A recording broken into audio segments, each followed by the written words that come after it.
स्वामी की जय। आचार्य भगवंत कुंद स्वामी की जय। आचार्य भगवंत विलास सागर जी महाराज की जय। आचार्य भगवंत ईश्वर विशुद्ध सागर जी महाराज की जय। आचार्य गुरुवर ईश्वर विभव सागर जी महाराज की जय। छेड़ाला ग्रंथराज की जय। हरिका सिद्ध श्री माता जी की जय। हरिका संत की जय।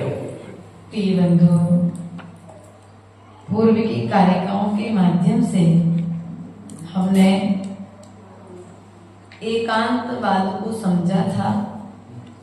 श्यादवाद और अनेकांतमयी द्वादशांग जिनवाणी माता आप तो और आगम के कहे हुए वचनों को हमने आज तक प्रमाण माना है।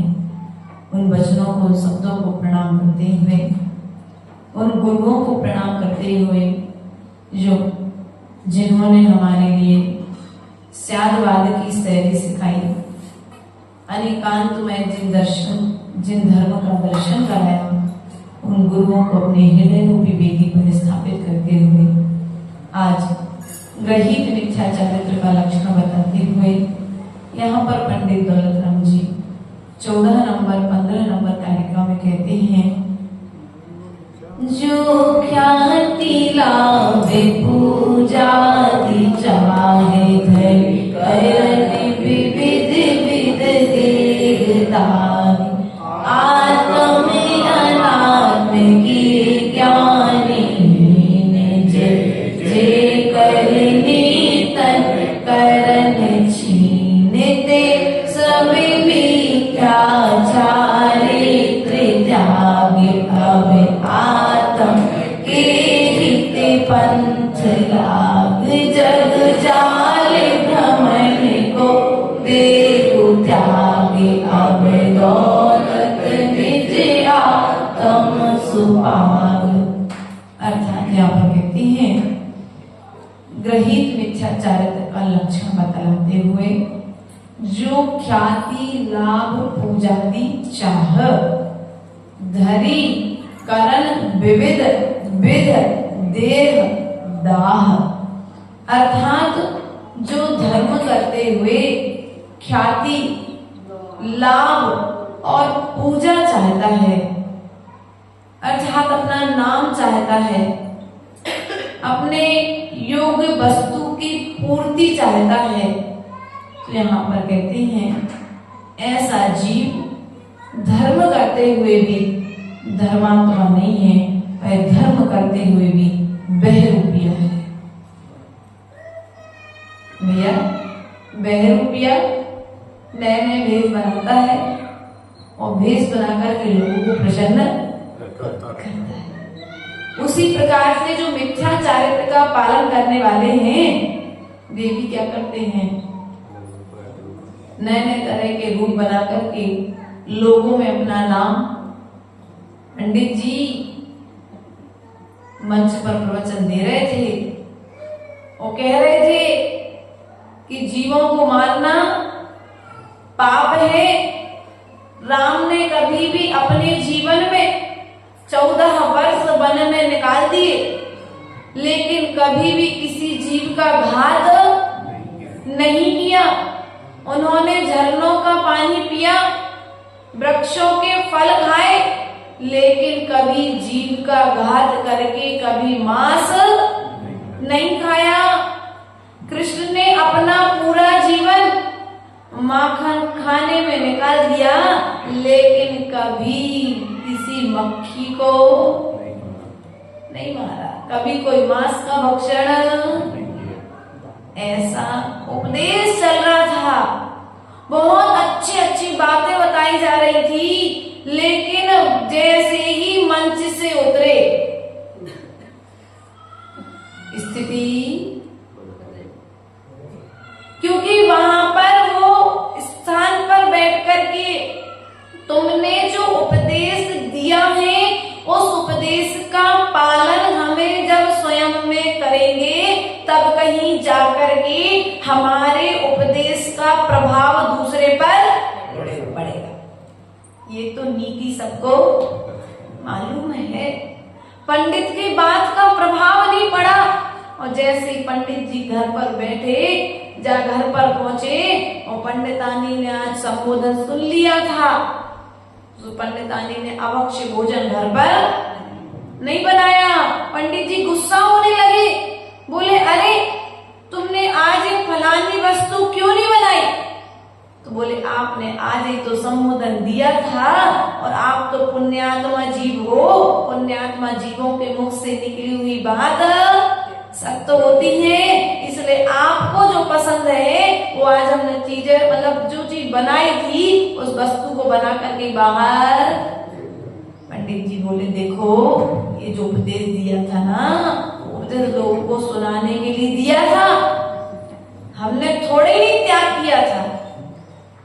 इसलिए भैया ऐसा उपदेश देने वाले पंडितों से, विद्वानों से, त्यागियों से, व्रतियों से, यहाँ तक साधु और संतों से भी दूर रहना चाहिए। इसमें ही हमारी भलाई है, क्योंकि व्यक्ति आज साधना कर रहा है, लेकिन साधना करते हुए भी कार्य की सिद्धि ना होने का कारण है भीतर में इच्छा शक्ति जागृत है। ख्याति मैंने उपास करे हैं, मैंने व्रत किए हैं, मैंने पिछी कमंडल लिए हैं, मैंने ये नया भेष धारण किया है, तो इस भेष के बल पर मुझे ख्याति, और ख्याति नहीं मिली तो बोलो तो।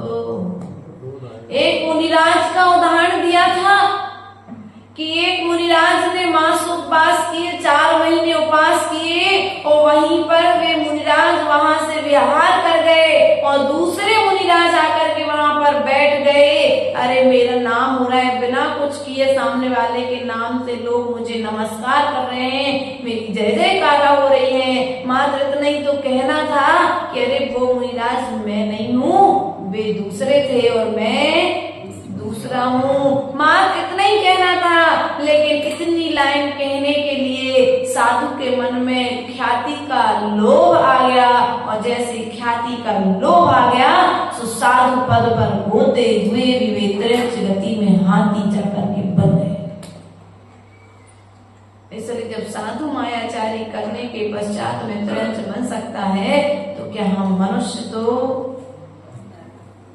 कहाँ जाएंगे? इसलिए प्रिय बंधुओं, जो भी धार्मिक कार्य करो, लाभ की इच्छा मत रखो। क्या? नाम की इच्छा मत रखो। अरे मैंने उपास करे, अगर नाम लिखना भूल गए, अरे मेरा भी तो नाम लिखो उसमें, मैंने भी तो 10 पास, मैंने भी तो ये साधना, हमने भी तो इतने पाठ, हमने भी तो इतनी जाप। भैया आत्मा की शांति के लिए साधना कराई गई थी, लेकिन जो नाम हो गया ना, एक नाम की जो इच्छा हो गई, ये व्यवस्था बनाई जाती है और एक व्यक्ति व्यवस्था को अपने भीतर में जो इच्छा जागृत कर लेता, उस व्यवस्था के पीछे लोभ में आ जाता है, तो सब कुछ करते हुए भी सब कुछ बेकार। इसलिए प्रिय बंधुओं, जो ख्याति, लाभ, पूजा आदि इच्छा करता है, पूजा की इच्छा करता है, लाभ की इच्छा करता है, धन की इच्छा रखता है, अरे मैं अच्छी साधना करूंगा ना तो मेरे पास बहुत बड़े बड़े आदमी जुड़ जाएंगे। क्या? बहुत बड़े बड़े आदमी, और जब बहुत बड़े बड़े आदमी जुड़ जाएंगे, जब पैसा मेरे पास रहेगा तो मुझे कोई तकलीफ। लेकिन हमारे आचार्य भगवंतों ने कहा कि भैया तुमने ये जो भेष धारण किया है ना, ये भेष धन जोड़ने के लिए नहीं किया, ये भेष तुमने धनी जोड़ने के लिए नहीं किया, ये भेष तुमने धर्म करने के लिए किया है। इसलिए इस भेष को धारण करके तुम अपना धर्म करना, धर्म अपना धर्म करेगा।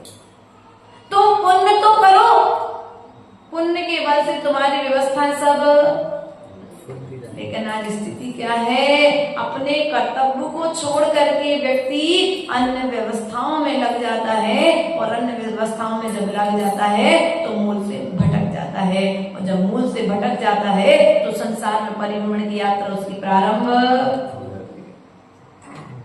एक मुनिराज, एक साधु संत एक पहाड़ी पर विराजमान थे। उस पहाड़ी के ठीक सामने में एक वेश्या का घर था। मुनिराज के पास दिन भर में, उन साधु संत के पास में दिन भर में 4, 6, 8, 10 लोग आते थे।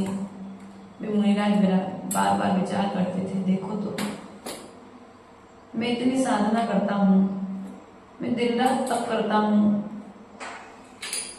उपवास भी करता हूँ, खड़े होकर तप भी करता हूँ, मैं नाना तरह के तप करता हूँ, लेकिन फिर भी मेरे पास धन वाले नहीं आते। 4, 6 लोग आते हैं, बस क्या काम की इतनी साधना।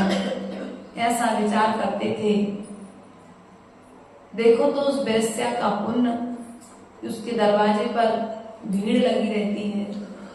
मेरे पास 4, 5 लोग आए, उसके पास देखो सुबह से लेकर के शाम तक हजारों लोग, कितने बड़े बड़े आदमी आते हैं, कितना धन उसके लिए दे करके जाते हैं।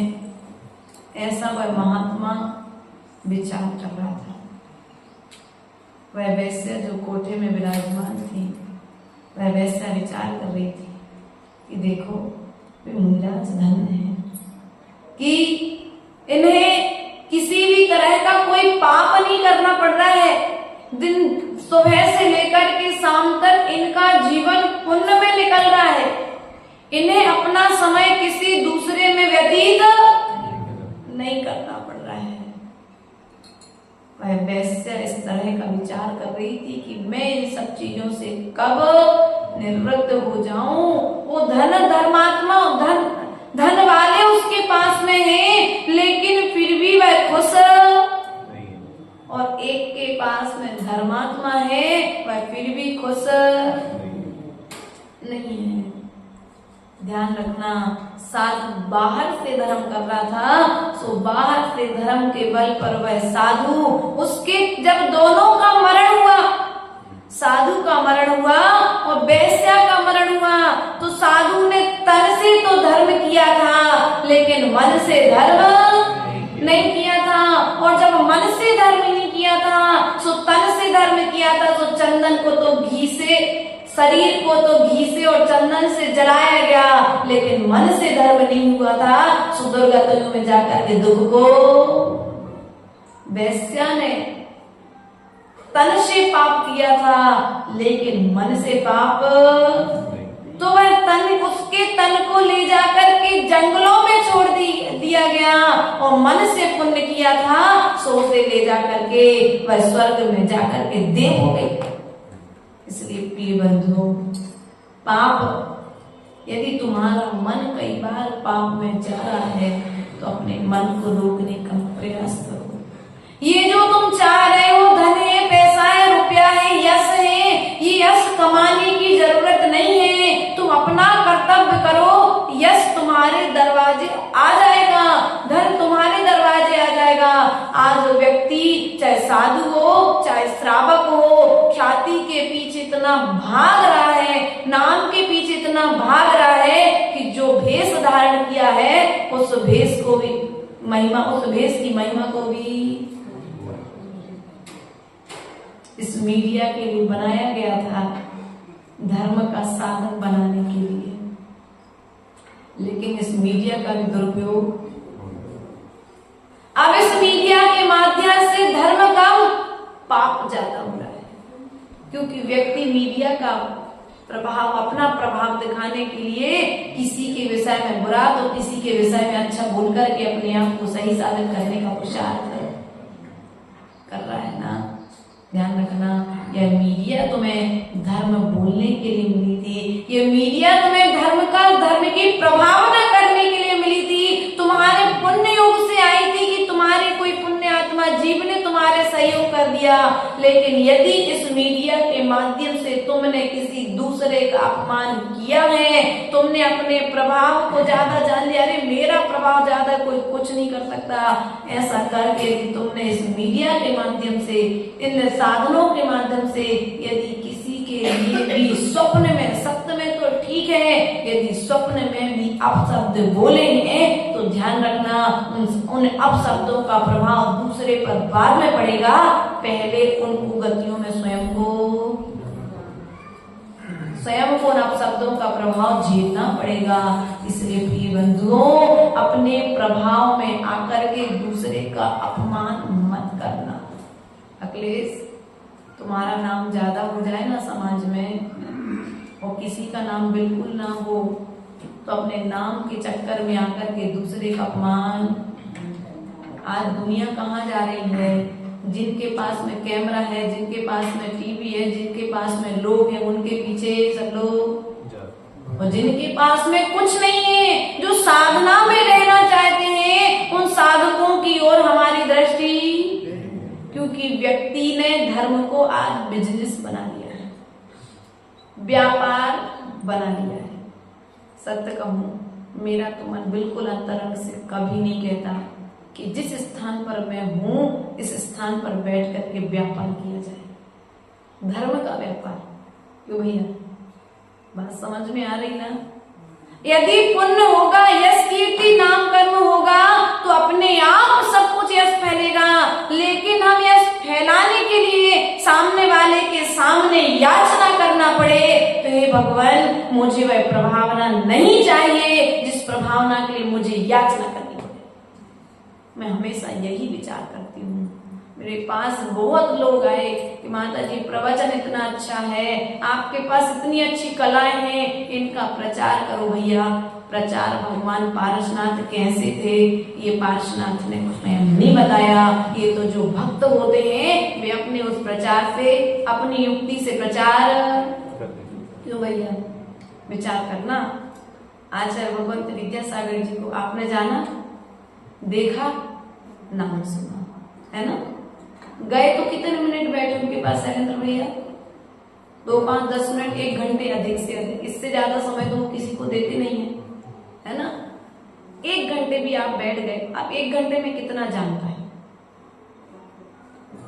अपनी बुद्धि से जितना तुम्हें योग लगा उतना तुम जान पाए, लेकिन जितना तुम 1 घंटे में जान पाए, उससे भी 1000 गुना तुम कैसे जान पाए? तो उनसे जुड़े हुए जो 1000 श्रावक थे, उन 1000 श्रावकों ने जो 1000 गुण देखे। तुम 1 घंटे बैठे तो 1 गुण देख करके आए। देखो आचार्य जी कितने शांत तो बैठते हैं। कोई बड़ा आदमी आ जाए तो भी गर्दन उठा के नहीं देखना, कोई गरीब आदमी आ जाए तो भी गर्दन उठा करके नहीं देखना, सबको समान से आशीर्वाद। ये देखा ना? तुम जब गए थे तो तुमने 1 गुण देखा था, लेकिन 1000 लोग गए, 1000 लोगों ने 1-1 गुण देखा, तो 1000 गुण देख लिए। और जब 1000 गुणों के लिए संकलित किया गया तो एक शास्त्र का निर्माण। और जब 1000 लोगों ने हमसे 1000 बातें कही तो हमारी श्रद्धा और ज्यादा। अब बताओ, आचार्य जी को उठाने में आचार्य जी का हाथ है कि आचार्य जी के भक्तों का? बोलो तो। स्वयं की साधना तो हमने जैसा पूर्व में कहा था, फूल तो बाग में खिलता है, हवाओं का काम होता है उस फूल की खुशबू को सर्वत्र।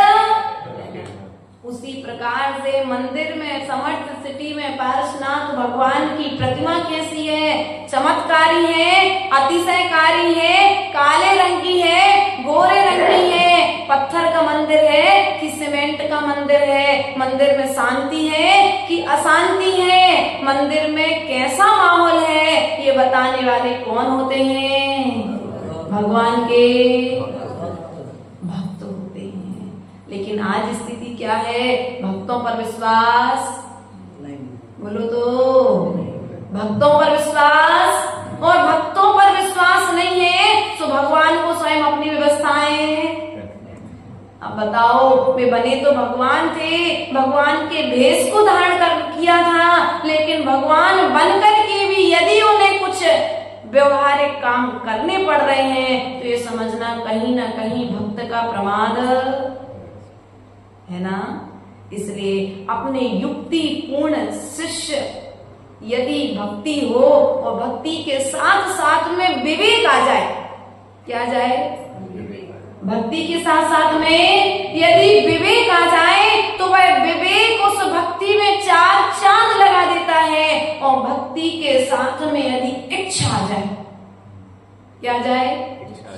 भक्ति के साथ में चाह आ जाए कि देखो तो मैं सुबह शाम दोपहर 3 टाइम माता जी पास जाती हूँ रक्षा, ऐसा विचार कर रही थी। और देखो तो माता जी ने तो पिछी का परिवर्तन के दिन हमारा तो नाम ही भूल गई। सबका नाम लिया लेकिन हमारा नाम नहीं लिया। अरे इतनी खुशी, अगर तुम सच्ची भक्त थी रक्षा तो तुम्हारे भीतर में नाम की इच्छा, कोई बात नहीं, कम से कम आज मेरा नाम छोड़ा है, कम से कम मैं तो जुड़ी ही हूँ और मेरा नाम छोड़ दिया तो मुझे कोई दुख नहीं। लेकिन यदि 4 नए लोगों का नाम ले दिया तो कम से कम हमारे भगवान से 4 नए लोग और। लेकिन इतनी इतनी इतनी विशालता होती किसके हृदय में? मैं जीवन भर से सेवा कर रहा हूँ लेकिन मेरा नाम तो माता जी कभी लेती नहीं है, इसलिए मुझे माता जी के पास जाना, बोलो तो जाना। माता जी की सेवा देखो, जहाँ उतर जाओ तो उतर तो बढ़िया सम्मान मिलता है, वहां एक बड़ी सी फील्ड मिलती है। यहाँ क्या मिलता है? जैसे सामान्य लोग को समय दे दिया वैसे हमें समय दे दिया। अरे हम इतनी दूर से आए थे तो कम से कम 10-15 मिनट बैठ करके समय तो, अरे भैया तुम इतनी सोच लेते, यदि मेरे भगवान ने मुझे समय नहीं दिया है तो कम से कम अपने समय को सदुपयोग, उतने समय में 15 मिनट पहले समय कर ली तो वो समय करने से प्रसन्नता। अगर मुझसे बात नहीं की तो 15 मिनट स्वाध्याय, यदि मुझसे बात नहीं की चलो आज 15 मिनट उन्हें विश्राम। लेकिन यदि भक्त है तो उसकी भक्ति में विवेक होगा, और विवेक होगा तो उसके मुख से कभी भी अपने भगवान के विषय में अपशब्द नहीं निकलेगा। और यदि भगवान की भक्ति करते हुए भी यदि विवेक शून्य हो चुका है भक्त, तो वह भक्त नहीं है, वह तो मायाचारी है, जो बाहर में इच्छाओं की पूर्ति के लिए चाहे साधक हो चाहे श्रावक हो, यदि भक्ति करते हुए भी ख्याति की पूजा रखता है, इच्छा रखता है, नाम की पूजा रखता है, मेरा नाम फैल जाए पूरे में, मैं माता जी का सबसे बड़ा भक्त हूँ, हर साल मैं ही जाकर के पहला कलश लेता हूँ, ऐसे भी भक्त। अब माता जी ने नहीं कही प्रवचन में कि भैया हर साल भैया ही हमारा कलश लेते हैं, अब देखो भैया का हो जाता ना कभी भैया। देखो हमसे बड़े बड़े भक्त नहीं जुड़े और ना हमने जोड़े भी नहीं, क्योंकि भैया जिनको जोड़ो उतनी आफत अपने सिर पे पूरो। सत्य कहा भैया शैलेश जी, सादा जीवन उच्च विचार, छोटी सी मंच, छोटा सा संग, छोटा सा परिवार सुखी। क्यों? जितनी बड़ी तुम व्यवस्थाएं फैलाओगे उतनी बड़ी तुम्हें याचनाएं करनी पड़ेंगी, उतने बड़े बड़े विकल्प तुम्हारे पास में आएंगे, और जब बड़े बड़े विकल्प आएंगे तो जिसके लिए तुमने दीक्षा ली थी उस मूल लक्ष्य से तुम भटक जाओगे। और मेरा लक्ष्य ये है कि मैंने जिस चीज के लिए दीक्षा ली है, साधना के लिए दीक्षा ली है, प्रभावना के लिए दीक्षा नहीं ली है। आचार्य गुरुदेव ने कहा था, जब हम शहडोल में बिहार किए, शहडोल से बिहार कराया आचार्य गुरुदेव ने, तो हमने आचार्य गुरुदेव से कहा, गुरुदेव ऐसा आशीर्वाद दो कि प्रभावना अच्छी हो जाए, हमसे अप्रभावना बिल्कुल भी ना हो। तो आचार्य गुरुदेव ने कहा था, बेटा तुमने दीक्षा साधना के लिए ली है, तुमने दीक्षा प्रभावना के लिए नहीं ली, अर्थात तुम तो अपनी साधना करना, क्या करना? तुम तो अपनी साधना करना, साधना के बल पर प्रभावना अपने आप बाहर में हो जाएगी। लेकिन आज क्या है, साधक मूल लक्ष्य से भटक चुका है, प्रभावना के चक्कर में अपनी साधना को बेच चुका है। सत्य कह रहे। इसलिए माताओं बहनों, आप लोगों से हमारा निवेदन है, यदि तुम किसी भगवान को भगवान बने रहने देना चाहते हो, क्या आचार्य विशुद्ध सागर जी ने कहा था हम लोगों से, 2012 की बात है, जयपुर बिहार के पूर्व तो आचार्य गुरुदेव विशुद्ध सागर जी के दर्शन पहली बार आचार्य गुरुदेव के साथ में हुए थे। तो हम लोगों ने कहा कि आचार्य भगवान हम लोग किस प्रकार से संघ में रहना चाहिए, क्योंकि आचार्य श्री महिलाओं को संघ में मतलब स्त्रियों को संघ में नहीं रखते थे गुरुदेव, लेकिन स्वास्थ्य की प्रतिकूलता कुछ ऐसी बनी कि हम लोगों को रखना पड़ा, या हम लोग का पुण्य कहें तो हम लोगों को पुण्य रखा। तो आचार्य गुरुदेव ने उस समय कहा था, बेटा यदि भगवान को भगवान बने रहने देना चाहते हो, गुरु को गुरु बने रहने देना चाहते हो, तो गुरु से दूर रहना, अर्थात उनसे मर्यादाएं बना करके रखना। इतने निकट मत रहना, इतने निकट मत जाना कि वे अपनी मर्यादा को भूल जाएं और तुम अपनी मर्यादा को भूल जाओ। इतने दोस्ती की तरह घुलना मिलना मत। गुरु की तरह सदा तुम उनके साथ व्यवहार करोगे तो वे सदा शिष्य की तरह तुम्हारे साथ व्यवहार करेंगे। यदि भगवान को भगवान बने रहने देना है तो कितने भी बड़े तुम भक्त हो, घड़ी में देख लो 12 बज गए हैं, महाराज आपकी सामायिक का समय, आप सामायिक करो। हम नहीं बैठो, तुम इतनी दूर से, नहीं आप सामायिक कर लो, हम तो अभी रुके 1 घंटे और, नहीं हमारे पास टाइम नहीं महाराज, आप तो 10 मिनट हमें सामायिक छोड़ के टाइम दे दो। वो भक्त नहीं है, वो शिथिलाचार सिखाने वाला है। तुम भगवान को जब भगवान की साधना में विघ्न कर रहे हो तो भक्त हो ही नहीं सकते। महाराज हमारी फ्लाइट का टाइम है, आप मुझे 10 मिनट तो दे दो बस, तो 20 सामायिक छोड़ करके कई बार साधकों को समय, अरे कहाँ से आई शिथिलाचारी, कहाँ से आई, भक्ति से राग हो गया, अरे 8 लाखों रुपए खर्च करती है संघ पर और 10 मिनट नहीं देंगे तो आगे की व्यवस्था। सैलरी को हंसी आती, बात क्या है, हम अपने आप को समझाते हैं, इस तरह से संबोधन देते हैं कि लाख रुपए वाला आए चाहे 1 रुपए वाला आए, दोनों के लिए बराबर समय होना चाहिए और समय पर समय देना चाहिए। हर समय पर हर किसी को समय, आज दर्शन करके तो चली जाएगी, लेकिन बाद में जाकर के चाहे दूसरी माता जी पास गई और कहा अरे देखो वो माता जी अच्छी थी, हम तो उनके पास 12:30 बजे पहुंच गए थे, वो माता जी सामायिक कर रही थी, तो माता जी ने तो हमें 20 सामायिक में समय, तो घंटा झाड़, तुम्हारी प्रभावना। भक्त ने क्या किया, भगवान की बोलो तो, उनने तो तुम्हें अपना कीमती समय तुम्हें अपना जान करके दिया था, लेकिन आचार्य और तुमने उसको क्या किया, अरे ये माता जी तो बहुत घमंडी है, इतने समय, बल्कि तुम्हें ये ज्ञान होना चाहिए कि चलो कम से कम साधु को साधना में देख करके आज मुझे सामायिक करते देख करके दर्शन करने का सौभाग्य मिला है। आज साधु स्वाध्याय करते हुए मुझे दर्शन करते हुए बोलो आज मेरा सौभाग्य है। यदि हम सामायिक के काल और स्वाध्याय के काल को छोड़ करके जाते तो कुछ ना कुछ इधर उधर की बातें होती, स्वाध्याय में पहुंच गए तो 2 लाइनें हमें सुनने, लेकिन आज की स्थिति क्या बनी है शैलेंद्र भैया, बड़े भैया, श्रेयान जी, लोग क्या करते हैं, स्वाध्याय के लिए जिनवाणी खोलो तो सब चिड़िया से ऐसे उड़ जाते हैं जैसे मच्छर पंखा चलते, अगरबत्ती लगते भगते ना कमरे से बाहर, ऐसे जिनवाणी खोलते जैसे इनको अगरबत्ती लगा दियो भगाने के लिए। सबके सब हमने कहा भैया चलो स्वाध्याय का समय हो गया, स्वाध्याय सुनो, नहीं माता जी बस हम इतना ही समय लेके आए थे, आप स्वाध्याय करो हम जा रहे हैं।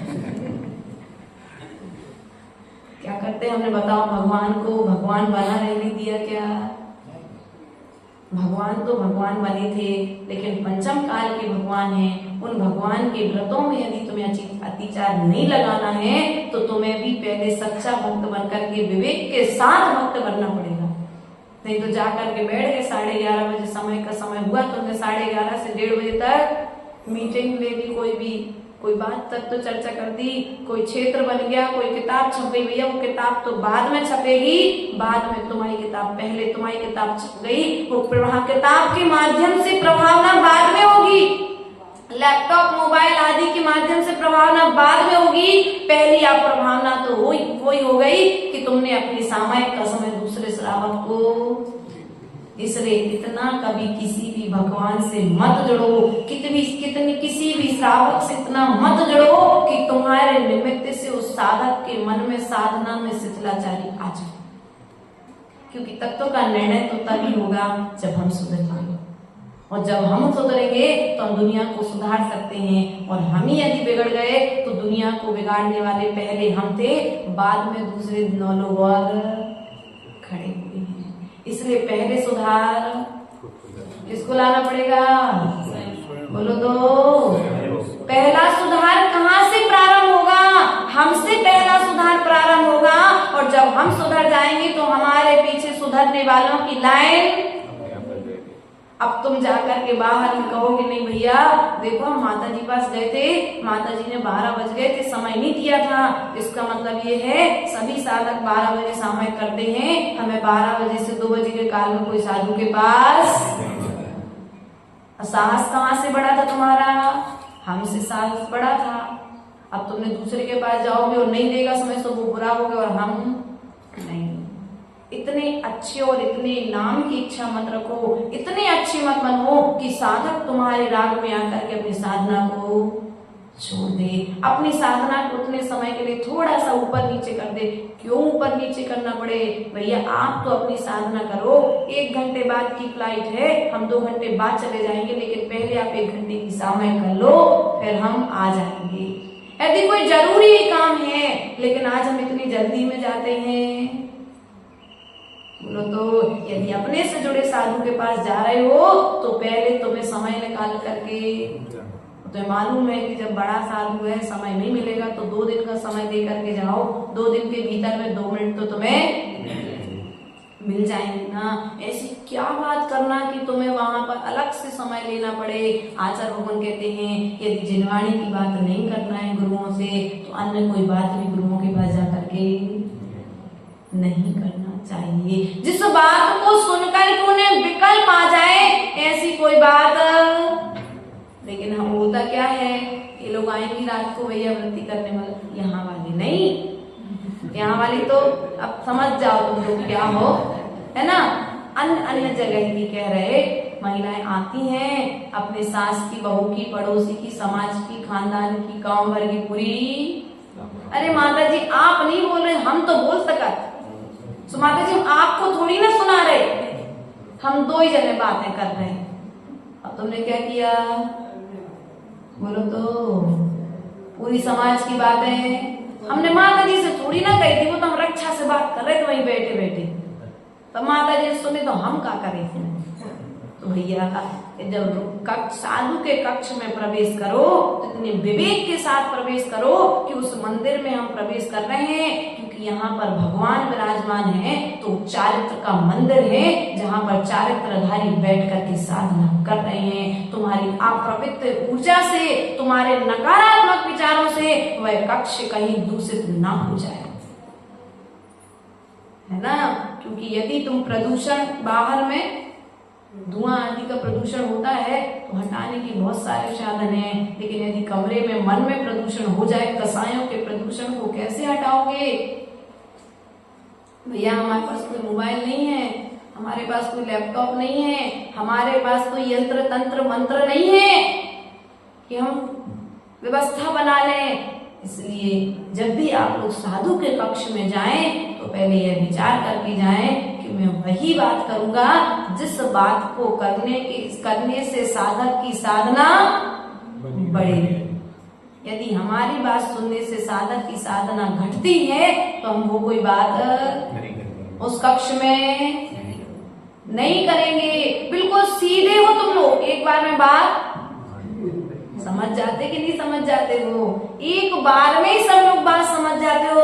वो सुधार की उम्मीद हम आपसे अर्थात इस प्रवचन को सुनने वाले समस्त श्रावक और श्राविकाओं से रखते हैं कि जब भी किसी भी गुरु के कक्ष में जाओ, मन शुद्धि, वचन शुद्धि, काय शुद्धि बोल करके जाना। जब मंदिर में जाओ तो मन शुद्धि, वचन शुद्धि, काय शुद्धि बोल करके जाना।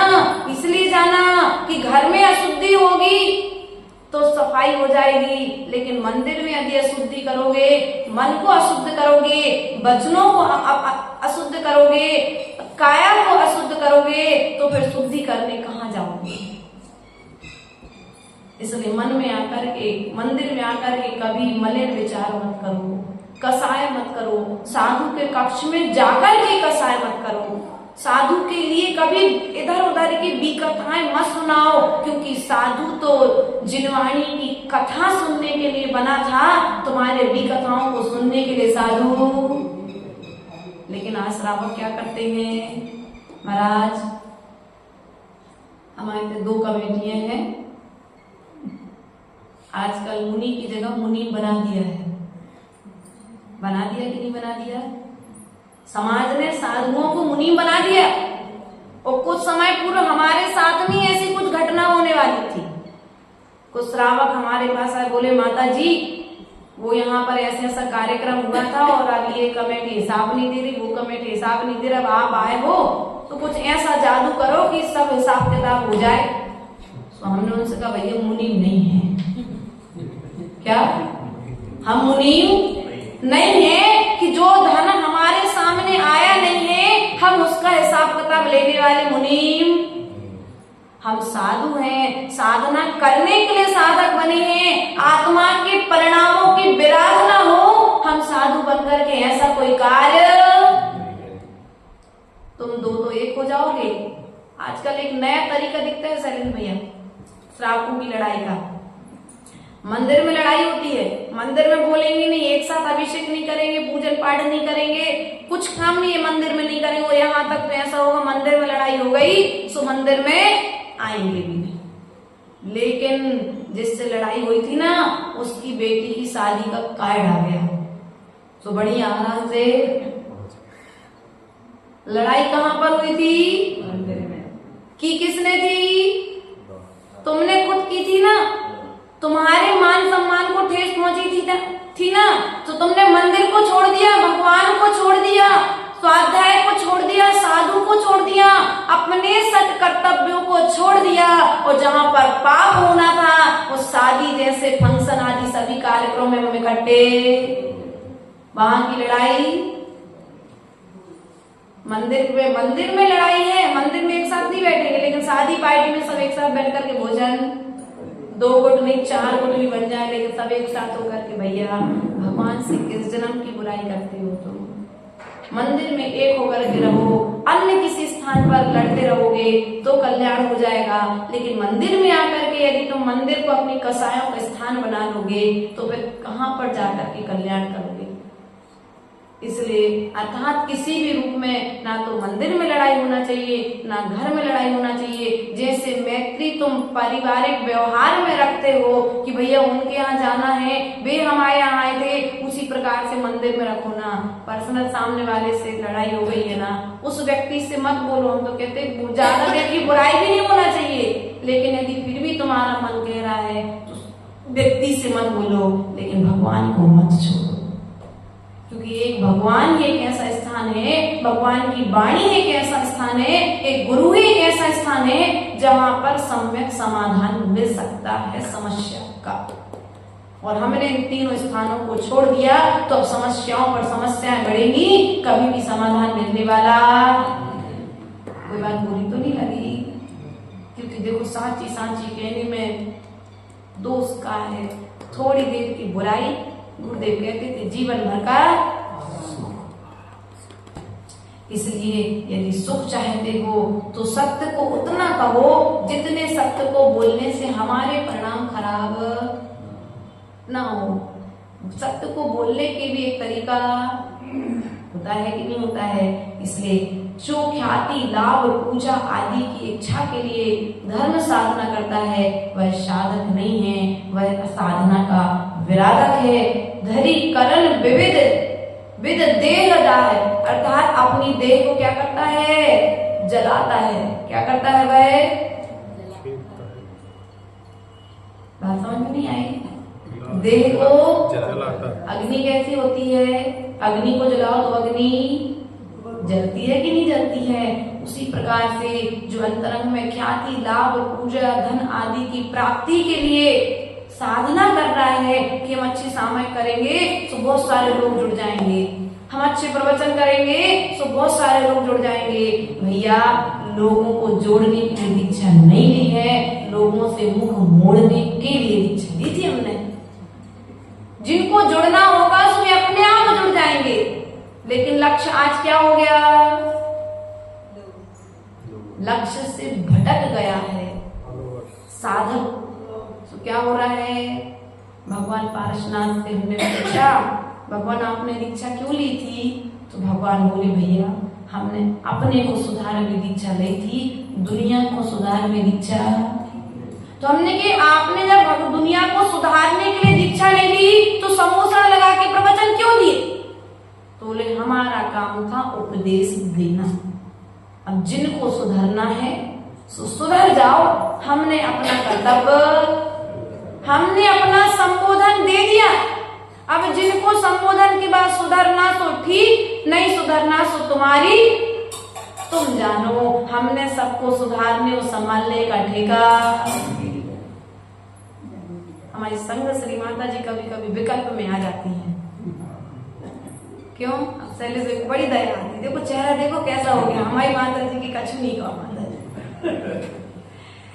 माता जी विकल्प में आ जाती, ऐसी आ जाती विकल्प में। वो ऐसा सोचती कि यदि हमने कोई बात कह दी है तो सब लोग उस बात को माने।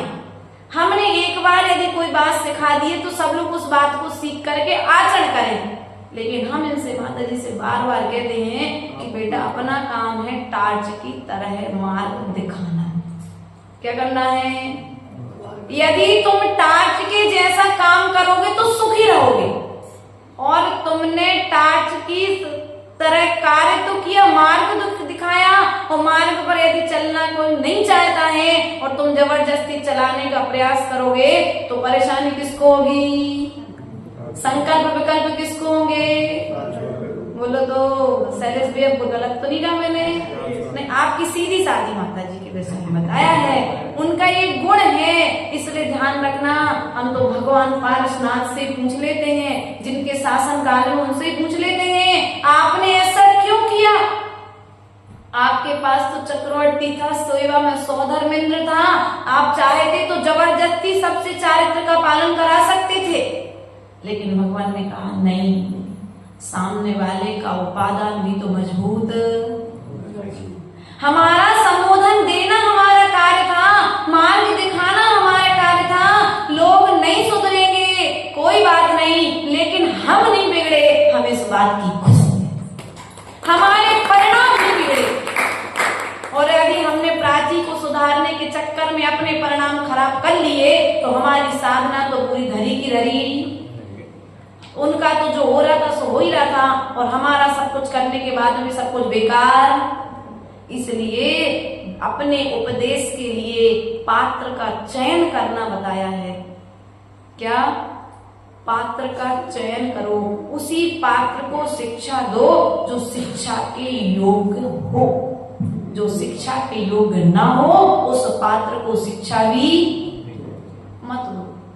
अर्थात अब तुम लोग सोचते हो अरे भी महाराज आए थे, उनके साथ तो कितनी भीड़ आई थी, इनके साथ तो बिल्कुल भी भीड़। तो बताओ तुम लोग भीड़ वालों के साथ जाना चाहते हो कि क्वालिटी वालों के पास? समय सागर जी का क्लिप वायरल हुआ कुछ दिन पहले, हमको सुनाया किसी ने। शाम की वयवृत्ति का टाइम चल रहा था, लोग कुछ अच्छी अच्छी बातें भी कभी कभी लगा देते हैं। तो ये लोग, कोई बच्ची थी, वो कुहू थी या कोई बच्ची थी शायद, या तो ऋषभ की लड़की होगी, जो भी हो, दो बच्चे कर रहे थे। उसमें उन्होंने बच्चों को क्लिप करते करते वो समय सागर जी के प्रवचन की क्लिप खुली। तो समय सागर जी महाराज बोले दो व्यक्ति रहे शायद एक व्यक्ति रहे, मुझे तो प्रवचन देना, यह तो मेरा कर्तव्य है। भगवान की बात मुझे आप तक पहुंचाना है। अब तुम्हारे पास तक पहुंच गई है, उस बात को सुनकर के तुम्हें क्या करना है वो तुम्हारा काम है। आकाश से पानी, बादलों से पानी गिरेगा। जैसे बादलों का काम होता है पानी गिराना, उसी तरह से श्रावक का, साधु का काम है भगवान की वाणी को साधक तक पहुंचाना, श्रावक तक पहुंचाना। देखो उसी पानी को पाकर के कुछ पेड़ उखड़ जाते हैं और कुछ पेड़ खिल जाते हैं। क्यों भैया? कुछ लोग सुधर जाते हैं और जो सुधरे होते हैं, जो बिगड़े होते हैं, वे कहते हैं अरे यार जी सब बातें होती है, हमें जाने, हमें तो हमारे तो ऊपर से जाती है सब बातें, हमें समझ में नहीं जाने, प्रवचन में आना। तो इसमें दोष किसका है? ये स्वयं के कर्मों का दोष है, इसमें साधक का दोष। आज से 25 साल पहले, 20 साल पहले, उनको याद है आज जब विद्यासागर जी के प्रवचन चलते थे, हमने बताया था पूर्व में भी, समझ में नहीं आते थे, लेकिन इतना मालूम है कि महाराज जी बोल रहे हैं, अच्छी बात बोल रहे हैं, आज समझ में नहीं आ रही है, लेकिन सुनने से संस्कार तो पड़ ही जाएंगे, और जब संस्कार पड़ जाएंगे तो एक न एक दिन कार्य की सिद्धि हो जाएगी। इसलिए सुनना सीखो, समय साल की भाषा को। समझ में नहीं आ रही ना, कोई बात नहीं, एक ना एक दिन समझ में। अर्थात जो अपने देह को चारों तरफ से नाना तरह के भेष बना लिए, जटा धारण कर लिए, भभूत लगा ली, चारों तरफ अग्नि जला ली, पैरों को ऊपर करके रस्सी से बांध करके लटक गए हैं, ऐसी साधना करने वाले मिथ्या चारित्र के पालन करने वाले हैं। ऐसा चारित्र तुम्हें आत्मा की सिद्धि नहीं होने देगा। अर्थात आत्मा की सिद्धि, सांप घुस गया था बिल में, सब तुम बिल में पीट रहे हो, बिल के ऊपर पीट रहे हो, तो क्या सांप मरेगा क्या? बोलो। सांप को मारना है, एक उदाहरण से समझ ले अपन, सांप को मारने के लिए बामी को पीटना उचित है क्या? उसी तरह से हम कर रहे हैं कि शरीर से तो तप कर रहे हैं, लेकिन भीतर से तप, शरीर को तो भूखा प्यासा रख रहे हैं, अंतराय आदि कर रहे हैं, लेकिन अंतरंग तप से, क्योंकि ख्याति लाभ और पूजा, अरे मेरे कितने भक्त, मेरे कितने लाइक, क्या चल रहा है आजकल, मेरे कितने सब्सक्राइबर, अरे सब्सक्राइब कराने के लिए साधु बने थे क्या? लाइक कराने के लिए साधु बने थे क्या? वो तो पुण्य होता तो सब कुछ अपने आप कराने की जरूरत नहीं पड़ती है।